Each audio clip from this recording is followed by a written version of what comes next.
Bismillahirrahmanirrahim. Assalamualaikum warahmatullahi wabarakatuh. Alhamdulillah wassalatu wassalamu ala Rasulillah wa ala alihi wa sahbihi wa man walahu amma ba'd. Ikhwani wa akhwati fillah rahimakumullah. Alhamdulillah, mari kita bersyukur kepada Allah Subhanahu wa taala atas segala nikmat, segala kemudahan, segala karunia, terutama nikmat iman, nikmat hidayah, nikmat Islam, nikmat belajar ilmu syar'i, kemudian nikmat kesehatan anggota tubuh yang kemarin sudah kita singgung ya, nikmat pendengaran, hati, nikmat penglihatan. Ini semua adalah nikmat-nikmat besar dari Allah Subhanahu wa taala, terutama yang berhubungan dengan nikmat dunia tadi.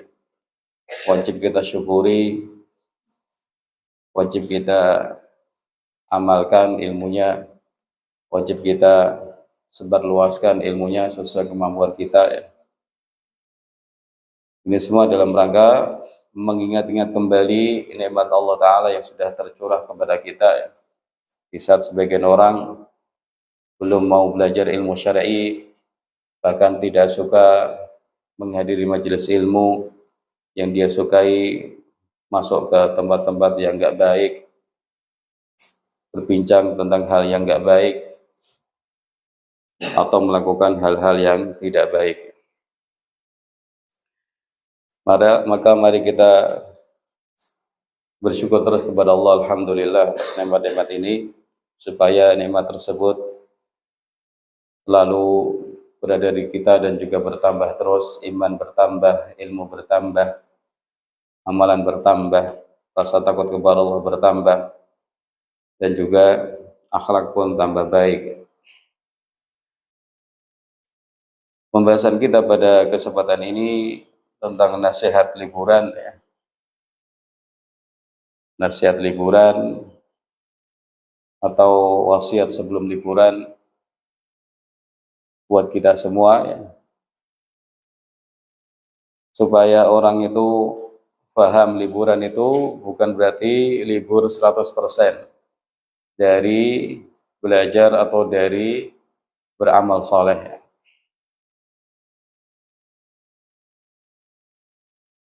Ayyuhal hudur rahimakumullah ta'ala. Waktu adalah anugerah yang sangat berharga dari Allah Subhanahu wa ta'ala. Ini poin pertama terkait nasihat liburan yang akan disampaikan. Bahwa waktu yang jumlahnya 24 jam ya, itu betul-betul nikmat besar, merupakan anugerah yang sangat berharga dari Allah Subhanahu wa taala kepada orang-orang yang masih hidup. Termasuk nikmat kepada orang yang ngantuk apa tidak waktu itu? Ya, ya ada yang mau ngantuk-ngantuk itu, matanya merah. Jadi waktu seseorang bangun di hari ini demikian, kemudian dia mengucap alhamdulilladzi ahyana ba'da ma amatana wa ilaihi nusyur, itu tanda bahwa merupakan anugerah. Alhamdulillah ada waktu lagi. Alhamdulillah ada kesempatan lagi. Alhamdulillah bisa berbuat baik lagi. Karena wala yazidul mu'mina umruhu illa khairan. Tidaklah umur itu menambah bagi seorang mukmin kecuali kebaikan. Allah Subhanahu wa taala sudah bersumpah dengan masa dalam firman-Nya wal 'asri innal insana lafi khusr. Demi masa atau demi waktu, sungguh manusia itu betul-betul dalam kerugian ya. Allah bersumpah dengan waktu supaya kita memperhatikan waktu. Kemudian Allah Ta'ala menyampaikan bahwa manusia itu potensi untuk mengalami kerugian sangat besar ya. Ada sifat-sifat bawaan yang tidak baik pada manusia, dia itu jahul, dzalum, bodoh, dan suka menzalimi orang. Manusia itu enggak sabaran. Manusia itu suka tergesa-gesa. Sekian lama dapat nikmat dari Allah Subhanahu wa taala, begitu diuji langsung lupa semua nikmat Allah Subhanahu wa taala. Kok saya sedang diuji sih gitu? Apa kesalahan saya? Malah menyalahkan Allah Subhanahu wa taala atau menyalahkan takdir. Jadi waktu adalah anugerah yang sangat berharga. Mari kita sadari bahwa waktu adalah anugerah, nikmat, hadiah dari Allah Subhanahu wa taala bagi orang-orang yang masih hidup ini. Al-Imam Ibnu Katsir menyebutkan bahwa makna al-asr adalah zaman yang terjadi di dalamnya aktivitas-aktivitas anak Adam. Ada yang berbuat baik, yang baik maupun yang buruk ya, sama-sama 1 jam. Ada yang menghabiskannya untuk qiraatul Quran, ada yang menghabiskannya untuk baca novel misalnya. Yang satu main-mainnya itu bermanfaat, yang satu main-mainnya betul-betul mempermainkan dirinya. Sama-sama 1 jam. Atau enggak usah banyak-banyak, sama-sama 5 menit atau 10 menit. Tapi ada 10 menit yang barokah, ada 10 menit yang mencelakakan.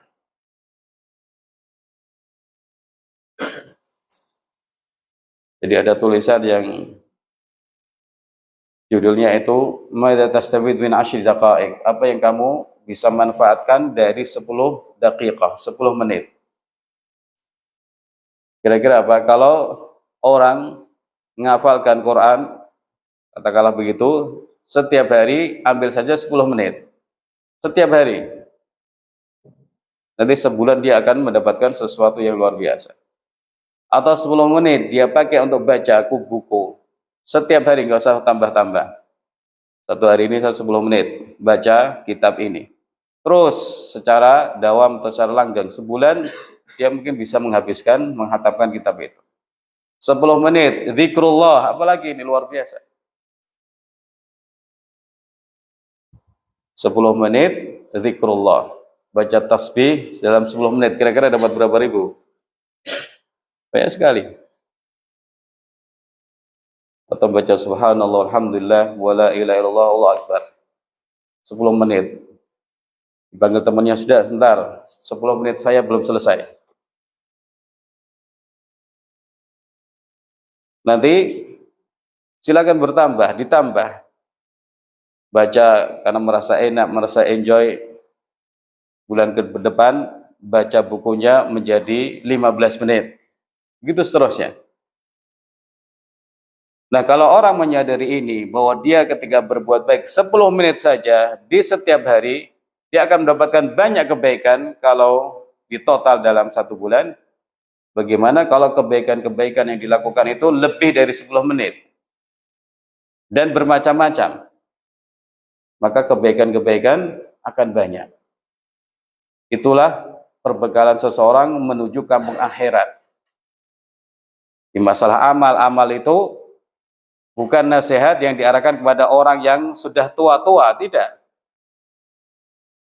Justru kepada anak-anak muda supaya sudah punya pikiran. Saya ini hidup di dunia untuk ibadah kepada Allah, bukan untuk main-main. Bukan untuk foya-foya. Bukan berslogan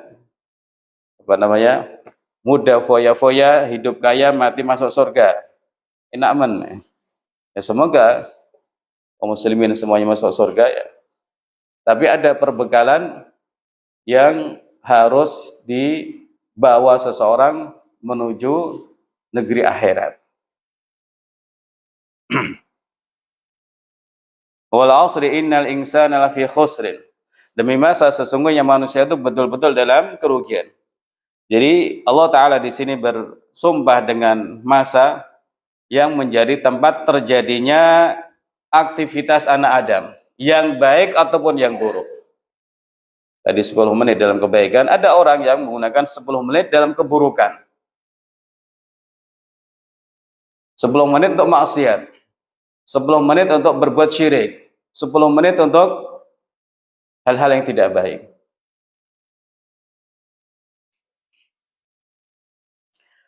Ayyuhal hudhurul kiram rahimakumullah ta'ala.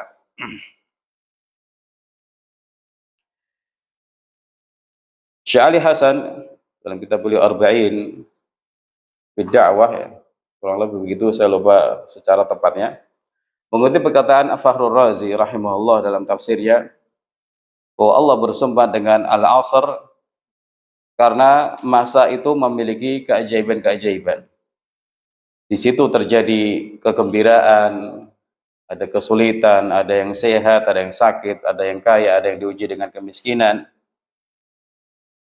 Dan karena usia tidak bisa diukur nilainya dengan apapun.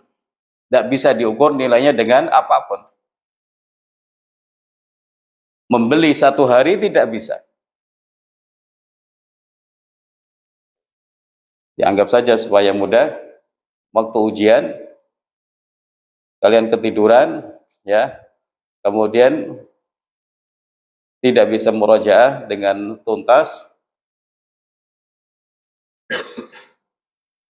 kemudian berkata kepada pengawas, Pak, tambahi saya waktu untuk murojaah, ujian UN misalnya. Nggak bisa, Mas, sudah selesai. Pak, saya belajar berani berapa, yang penting saya dapat setengah jam lagi. Itu kan nggak bisa. Waktu masuk ya sudah masuk, ya sudah. Di dunia saja seperti itu, tidak bisa orang membeli waktu yang sudah lewat. Sampai-sampai dikatakan oleh Imam Al-Hasan Al-Basri rahimahullah, dunia itu cuma 3 hari katanya. Dunia itu cuma 3 hari, kemarin, sekarang, besok.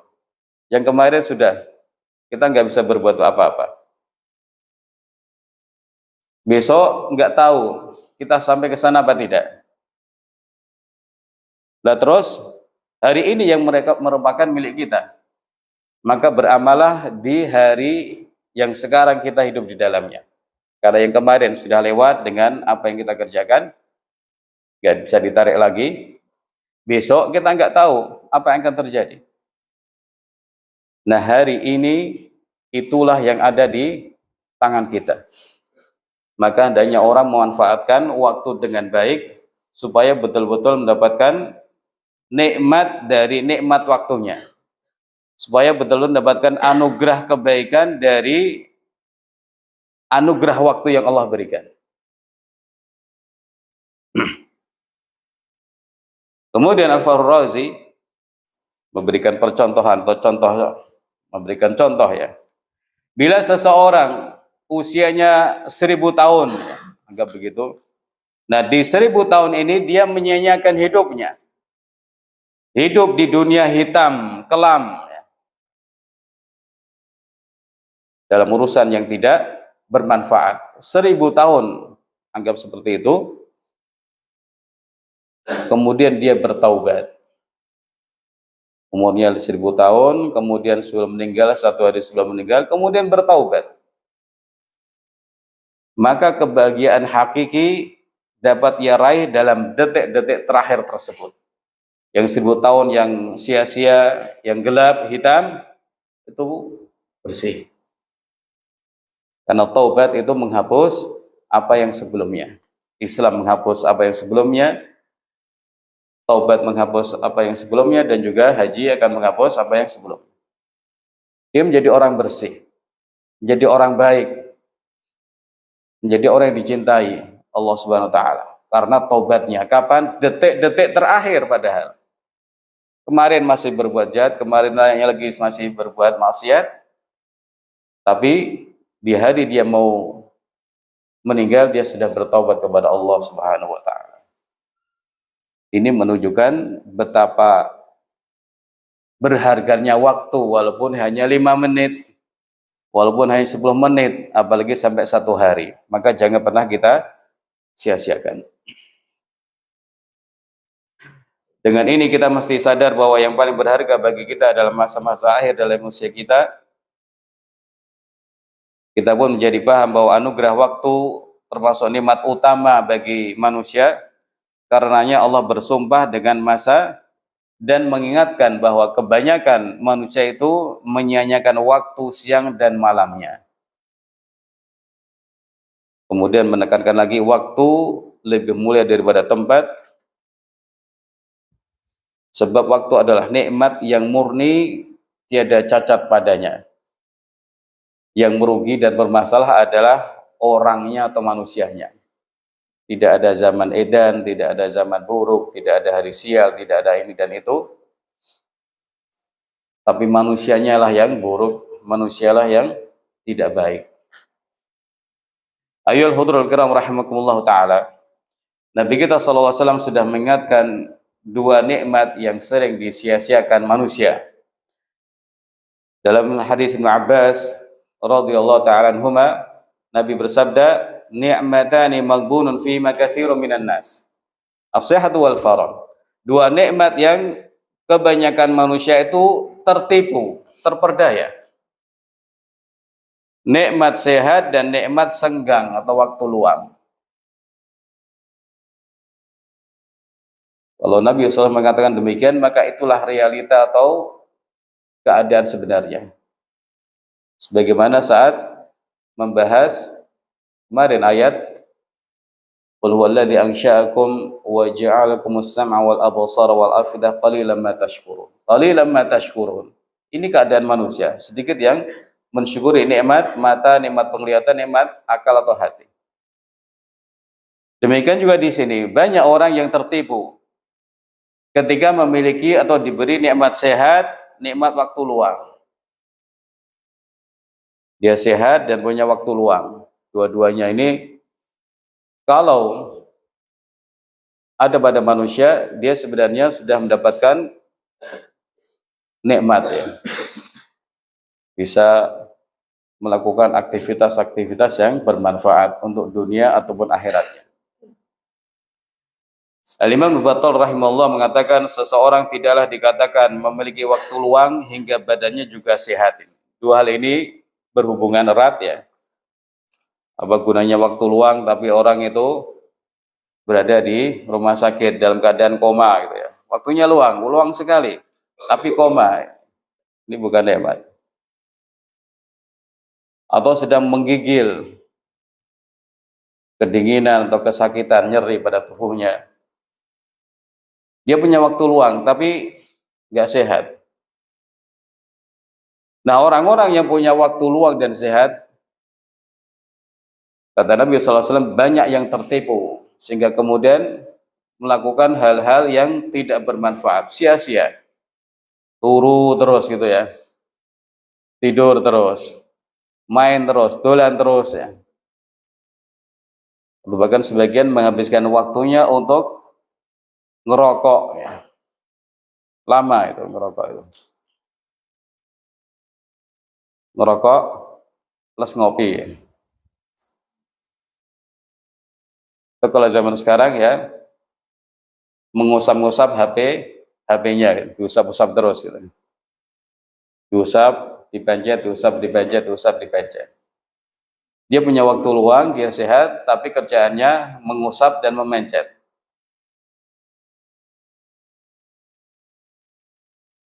Membaca tapi nggak bermanfaat. Maka kata Imam Ibnu Battal, hendaklah ia bersemangat jangan sampai tertipu dengan meninggalkan syukur pada Allah atas nikmat yang diberikan. Bersyukur adalah dengan melaksanakan setiap perintah dan menjauhi setiap larangan Allah. Barang siapa yang tidak bersyukur semacam ini, maka dia tertipu. Jadi mensyukuri nikmat sehat, nikmat luang itu melaksanakan perintah dan menjauhi larangan. Itu caranya. Itu caranya. Melaksanakan perintah, menjauhi larangan.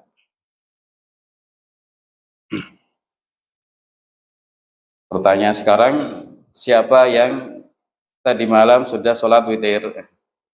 Tanyakan lagi. Siapa yang nanti punya niat untuk sholat duha? Silakan ditanamkan niat, semoga nanti dimudahkan sholat duha 2 rakaat. Ikhwani wa akhwati fillah rahimakumullah ta'ala. Waktu liburan sudah dekat dan ini akan berulang ya, setiap semester atau bahkan setiap pekan ada libur ya. Maka nasihat yang terbaik buat kita semua adalah nasihat untuk bertakwa yang dahulu juga dinasihatkan kepada orang-orang yang sudah lewat ya.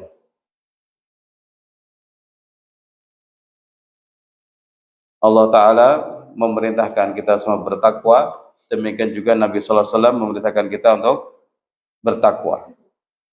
Ittaqillaha haitsuma kunta. Bertakwalah engkau dimanapun engkau berada. Watbi sayyi'atal hasanata tamhuha, dan iringilah keburukan dengan kebaikan, niscaya akan menghapuskannya. Wa khaliqin nas bi khuluqin hasan, dan pergaulilah manusia dengan akhlak yang baik. Sebagian ulama menyebutkan kunci sukses seseorang dengan Allah, dengan diri sendiri dan juga dengan manusia adalah ini hadisnya. Sikap dia bagaimana kepada Allah, bertakwa kepada Allah dimanapun dia berada. Di pesantren, di masjid, di pasar, di rumah, di tempat wisata, bertakwa kepada Allah Subhanahu wa Ta'ala. Punya duit, nggak punya duit, bertakwa kepada Allah Subhanahu wa Ta'ala. Selanjutnya adalah mengiringi keburukan dengan kebaikan. Ketika orang tergelincir dalam maksiat, bersegeralah untuk bertaubat dan berbuat baik agar terhapus keburukan itu dengan kebaikan. Saat berinteraksi dengan manusia, wa khaliqin nas bi khuluqin hasan, pergaulilah mereka dengan akhlak yang baik, senyum, salam ya, ramah ya. Orang sudah ramah, menambahkan keramahan, menunjukkan salam, mengucapkan salam, itu sebenarnya sudah luar biasa. Ramah, kemudian menambahkan senyum dan mengucapkan salam, itu sudah luar biasa. Apalagi tambah memberi hadiah, menolong. Nah, kita tidak bisa hidup kecuali bersama orang. Di sini, di kampung, bahkan di rumah juga. Wa khaliqin nas bi khuliqin hasan, maka pergaulilah manusia dengan akhlak yang baik. Akhlak baik ini sangat luas sekali. Yang mencintai mereka, mengharapkan kebaikan pada diri mereka, menolong mereka dan lain-lain. Memaafkan mereka, berterima kasih saat diberi kebaikan. Jangan sampai malah pulang kemudian ketika ketemu orang mukanya asam ya. Kemudian kalau ngomong dengan orang keras, ini tidak sepatutnya terjadi pada seorang muslimah, apalagi santriwati. Jadi kewajiban seorang muslim itu untuk bertakwa kepada Allah Ta'ala dimanapun dia berada, baik saat bersama orang atau ketika sendirian, bersama kawan-kawan pesantren, atau saat dia bersama kawan-kawan SD-nya lagi atau SMP-nya lagi, hendaknya bertakwa kepada Allah Ta'ala. Tidak terpengaruh dengan keburukan mereka. Justru hendaknya mempengaruhi mereka, mengajak mereka kepada kebaikan, mengasih tahu, menasihati. Jangan begitulah, ayo kita sholat, ayo pakai jilbab ya. Kalau sesama teman itu kan insya Allah tidak akan takut kan, teman lama, teman SD, teman SMP.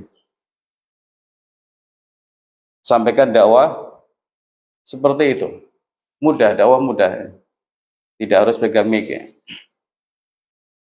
Mengajak-ngajak orang kepada kebaikan dan mengingatkan orang dari keburukan.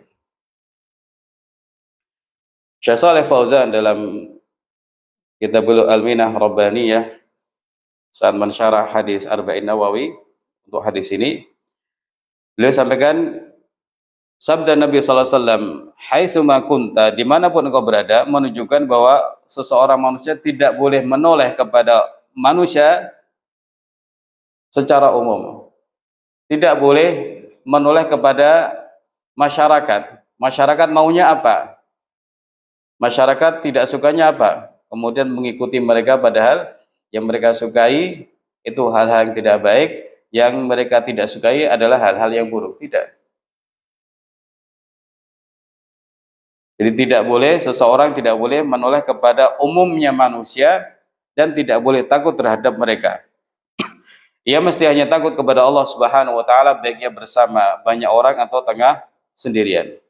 Sebab Allah mengetahui seluruh keadaan kita. Kalau ada keburukan, silakan menyingkir. Kalau ada orang kemudian, kok kamu sok suci ya, kamu sudah, pergi saja. Saya bukan sok suci, tapi ini adalah maksiat. Supaya saya tidak terpengaruh. Jadi sampaikan dengan kalimat-kalimat yang baik, tapi tegas. Agama saya, kita kan Islam ya. Rabb kita, Rasul kita melarang perbuatan ini. Makanya saya tidak mau.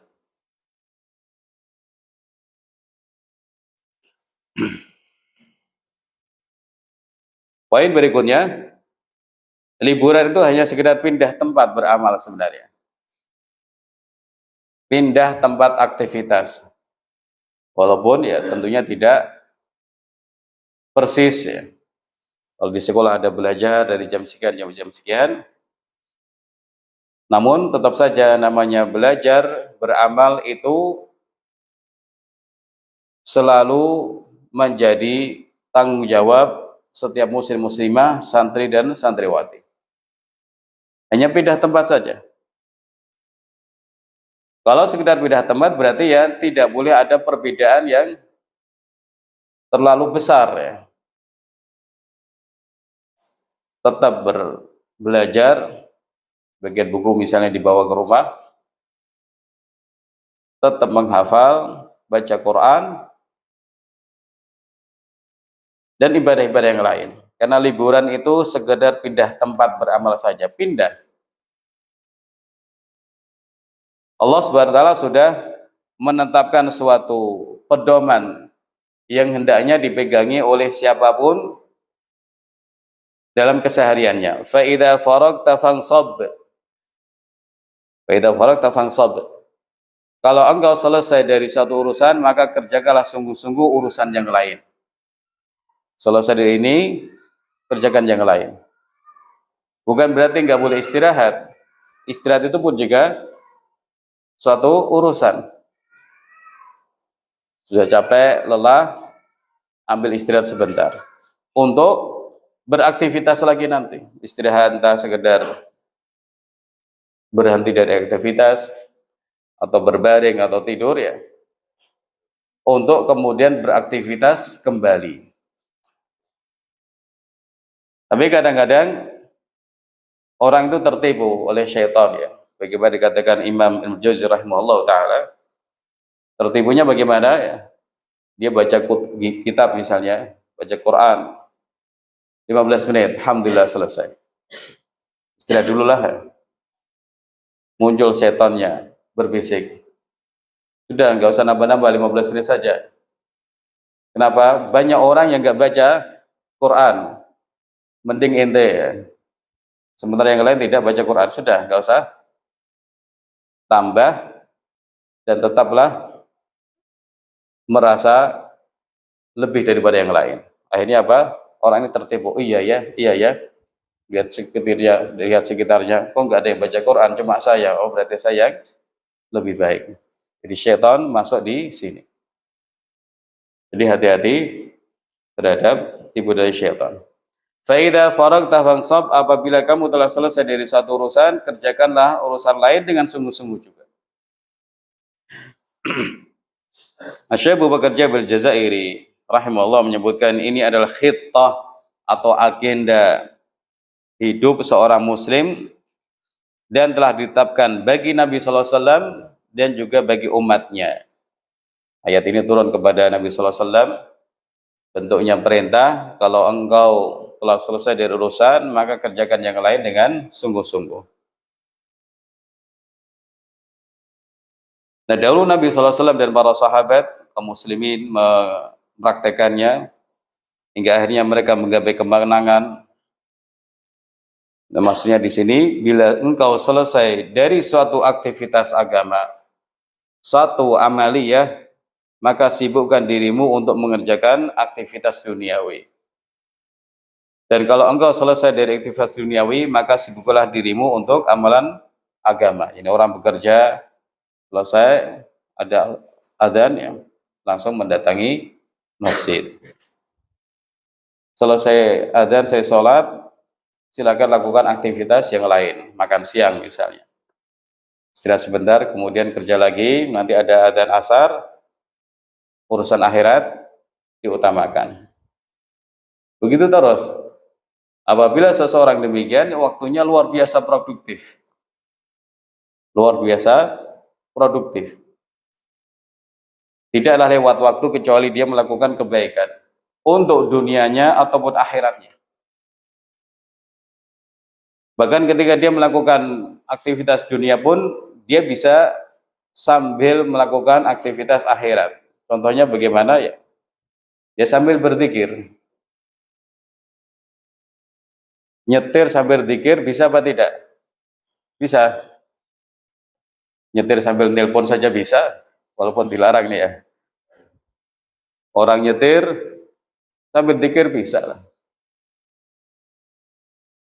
Orang berjalan, santri mau tempat futsal, pergi ke sana dalam zikrullah ya bisa. Di sela-sela permainan juga zikrullah juga bisa. Artinya kalau orang mau mengisi waktunya dengan kebaikan-kebaikan itu bisa banget kata orang sekarang. Cuman kita ini apa? Kurang semangat untuk melakukannya, atau malas atau malu, atau intinya adalah kita jauh dari hidayah. Ini harus selalu kita fahami. Kalau kita susah berbuat baik, berarti hidayah dari Allah itu jauh. Taufik dari Allah itu jauh. Makanya kita mesti banyak-banyak mohon kepada Allah hidayah. Berdoa kepada Allah Subhanahu wa taala supaya diberi hidayah, diberi taufik dan kemudahan dalam berbuat baik. Jadi kita itu butuh ilmu supaya tahu kebaikan, butuh ilmu yang menyemangati kita berbuat baik. Selanjutnya adalah atau ilmu juga yang memperingatkan kita dari meninggalkan yang buruk-buruk ya. Selanjutnya kita butuh himmah, semangat, tekad yang akan mendorong orang terus maju, terus maju, terus maju. Tidak puas dengan yang dimiliki. Ini kata Imam Ibnu Qayyim rahimahullah, ilmu dan himmah ini itulah sumber kesempurnaan seorang manusia atau pangkal kesempurnaan manusia. Ilmun yubassiruhu wa yahdi, ilmu yang akan memberi dia pelita, akan memberi dia petunjuk. Wa himmatun tadfa'uhu, himmah yang mendorong dia untuk maju terus, tidak puas dengan yang sudah ada. Sudah hafal satu hadis, pengen nambah lagi, pengen bertambah terus dari hari ke hari, dari bulan ke bulan. Begitu juga menghafal ayat, tidak puas kalau hanya segitu-segitu saja tapi ingin begitu selesai tahun ajaran ingin mendapatkan yang lebih banyak dengan terus menjaga hafalan-hafalan yang lama.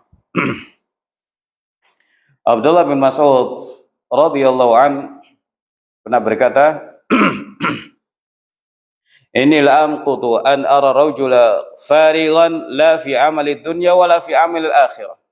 Aku tuh jengkel sekali, marah sekali bila melihat orang yang menganggur, orang yang kosong, tidak melakukan pekerjaan duniawi, juga tidak melakukan amal ukhrawi. Ngapain mas? Ngitung mobil ya. Kongko-kongko di jembatan misalnya. Ada mobil ditengok sana sini sana sini. Ini aneh. padahal dia punya tugas, apalagi punya anak istri, punya orang tua ya. Kok seolah-olah punya waktu yang luang sekali untuk melihat-lihat lalu lintas, padahal bukan polisi, bukan tugas dia. Kenapa kamu lakukan ini? Karena saya sedang libur misalnya. Ingin refreshing misalnya. Refreshing ya tidak semestinya seperti itu. Aku jengkel sekali ketika melihat seorang tidak melakukan pekerjaan dunia dan amalan ukhrawi padahal dia kosong ya. Dia tidur terus misalnya, habis tidur lagi, bangun tidur untuk makan siang, tidur lagi. Bukan seperti itu ya. Waktu tidur sudah disebutkan Al-Quran, wajalala subata, malam itu buat tidur ya. An-nahar untuk mencari penghasilan atau beraktivitas. Bukan untuk tidur terus dengan alasan ini kan hari libur, tidak. Ini kan libur semester, tidak. Nah, kalau seseorang melakukan itu ya, tidur terus, dolan terus, main terus ya, sementara liburannya 1 bulan, dia berarti sudah menyanyiakan sekian banyak waktu yang merupakan anugerah besar dari Allah Subhanahu wa taala. Yang orang-orang yang sudah mati itu ingin dapat tambahan waktu ya. Sudah mati, yang di neraka nanti pengen kembali ke dunia, katanya ingin berbuat baik, ya tidak bisa. Dunia itu akhirat itu waktu untuk mendapatkan balasan, dimulai dari alam barzah ya. Nah, sementara dunia waktu beramal, masa beramal itu dunia, masa mendapatkan balasan itu di akhirat nanti. Nah, mumpung kita masih hidup, hendaknya bijaksana, cerdas dalam mengelola waktu untuk hal-hal yang bermanfaat, untuk hal-hal yang baik, walaupun itu permainan yang menyehatkan atau menyerdaskan.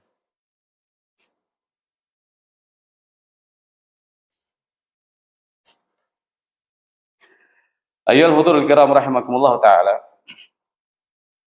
Nah, kira-kira apa yang kita lakukan ketika waktu liburan? Ya, jawabannya sudah ada tadi ya. Tidak berbeda jauh ketika orang berada di pesantren ya, beramal saleh, belajar, melakukan kewajiban, melaksanakan ibadah-ibadah sunnah ya. Tapi amalan terbaik dikatakan Ibnu Mas'ud radhiyallahu anhu pernah bertanya kepada Nabi sallallahu alaihi wasallam, ayyul amali ahabbu ila Allah? As-shalah ala waqtiha. Apakah amal yang terbaik yang paling Allah cintai? Dijawab Nabi sallallahu alaihi wasallam, salat pada waktunya. Qultu tsumma ay? Setelah itu apa? Birrul walidain, berbakti kepada orang tua. Tsumma ay? Qala al-jihad fi sabilillah, kemudian berjihad di jalan Allah Subhanahu wa taala. Di sini sudah memberikan petunjuk untuk memperhatikan hak-hak Allah taala, salat dahulu, kemudian hak orang yang paling tinggi kedudukannya buat kita semua, yaitu birrul walidain. Berbakti kepada orang tua. Berbakti itu bagaimana? Ya, berbuat baik kepada orang tua. Salat diperhatikan, karena ini amalan yang akan ditimbang atau dinilai pertama dibandingkan yang lain. Ibadah yang menjadi pembeda muslim dengan kafir, ibadah yang terbaik. Wa'alamu anna khaira amalikum wassalah, ketahuilah bahwa sebaik-baik amal kalian adalah salat. Maka hendaknya kita memperhatikan salat dengan baik, waktu pelaksanaannya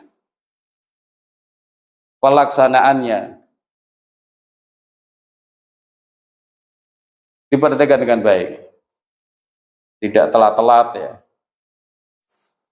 Bila seseorang itu mencoba datang ke masjid sebelum adzan, itu luar biasa, dia akan mendapatkan kebaikan yang banyak. Yang jadi masalah kalau seorang pencari ilmu, santri-santriwati, sholatnya ditunda-tunda.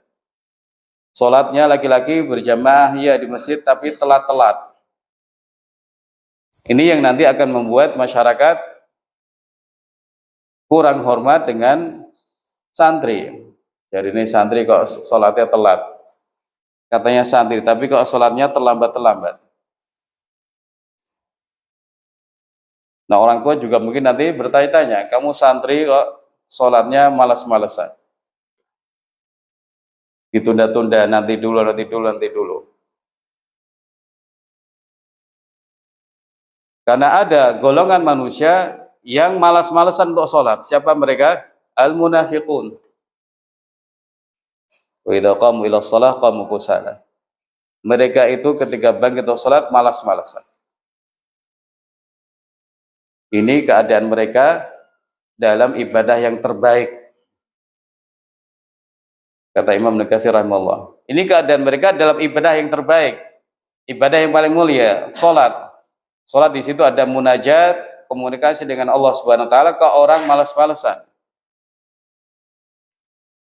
Oleh karena itu Ibnu Abbas radhiyallahu ta'ala anhu menyebutkan hendaknya orang kalau sholat itu semangat, ya, antusias, karena dia akan yunaji rabbahu, akan berkomunikasi, bermunajat dengan Allah Subhanahu wa taala. Hendaknya semangat, antusias, semangat, tekadnya kuat, tidak perlu didorong-dorong, nggak perlu dimarahi orang tuanya, karena dia akan melakukan amalan terbaik, karena dia akan bermunajat atau komunikasi dengan Allah Subhanahu wa taala. Mari kita ingat-ingat ini. Ya buat kita semua, yang tua, yang jadi guru, atau yang masih jadi santri. Karena sholat itu penting sekali. Nah kemudian birrul walidain, berbakti kepada orang tua. Bakti itu luas, yang penting semua kebaikan lakukanlah kepada orang tua. Walaupun sekedar memijit-mijit kaki orang tua. Walaupun sekedar menggantikan, menyapu, bersih-bersih, masak, atau mengangkat, itu sudah kebaikan. Birrul walidain. Tidak harus ngasih uang. Birrul walidain ya, semua kebaikan dilakukan dengan lisan ataupun perbuatan. Dilakukan kepada orang tua, itulah birrul walidain secara mudah maknanya. Karena itu hendaknya menjaga lisan dari kata-kata yang tidak baik kepada kedua orang tua, dan menjaga perbuatan yang tidak baik kepada kedua orang tua. Bahkan kata-kata ah atau uf itu saja tidak boleh, apalagi sampai mencela bapak ibunya, apalagi sampai mukul bapak ibunya. Naudzubillah min dzalik. Ini kedurhakaan, durhaka, dan merupakan dosa besar.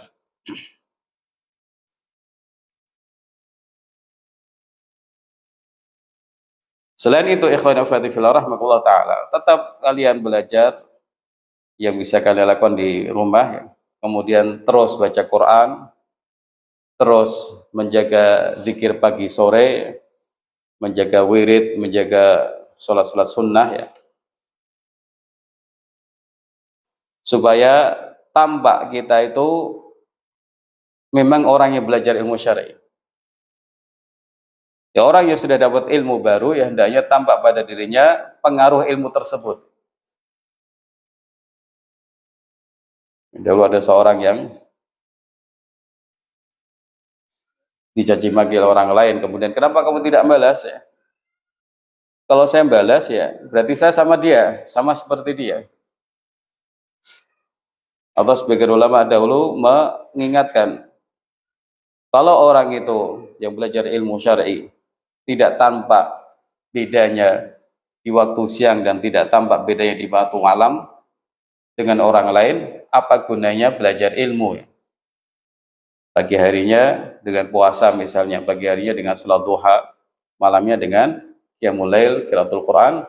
Nah, kalau tidak ada perbedaan antara pencari ilmu dengan orang umum, ya apa gunanya mencari ilmu? Padahal Tujuan ilmu adalah mengamalkannya. Buah dari ilmu adalah mengamalkan ilmu. Bukan sekedar ilmu itu bukan banyak-banyakan hafalan, walaupun itu penting, bukan banyak-banyakan buku, walaupun itu juga menunjang. Tapi yang penting adalah bagaimana orang mengamalkan ilmunya. Nah, sifat wali Allah yang disebutkan dalam hadis wali adalah seseorang yang menjaga kewajiban dan semangat melakukan nafilah. Silakan dilihat lagi di Arba'in Nawawi itu. Menjalankan kewajiban itu sesuatu yang paling Allah cintai. Setelah itu orang yataqarrab ilallah bin nawafil, mendekatkan diri kepada Allah dengan yang sunnah-sunnah. Akhirnya apa? Akan dapat cinta Allah Subhanahu wa taala. Itu syarat atau amalan wali ya seperti itu. Enggak ada bertapa dulu di gua mana sini. Lah, atau menyiksa diri dengan tidak makan minum 3 hari, enggak. Menjadi wali Allah ya melakukan amal-amal yang fardu dan semangat melakukan yang sunnah-sunnah. Itu amaliyah para wali.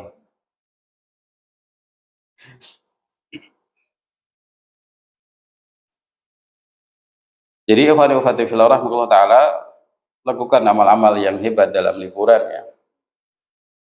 Murojaah yang sudah dihafalkan, mengulang kembali pelajaran-pelajaran yang sudah dipelajari, mumpung liburan ya.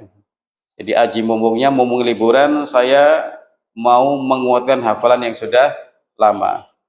Mumpung liburan saya akan mau membuka-buka buku yang sudah saya pelajari di tahun lalu dan lain-lain. Sebagai nasihat terakhir ya, ini sebenarnya mungkin sudah 2 kali ini atau 3 kali ini materi ini disampaikan untuk liburan atau nasihat liburan ya.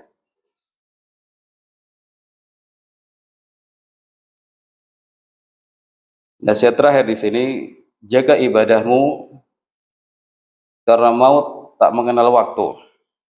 Sungguh aneh bila seseorang bersemangat ibadah di pesantren saja, itu semangat yang semu ya.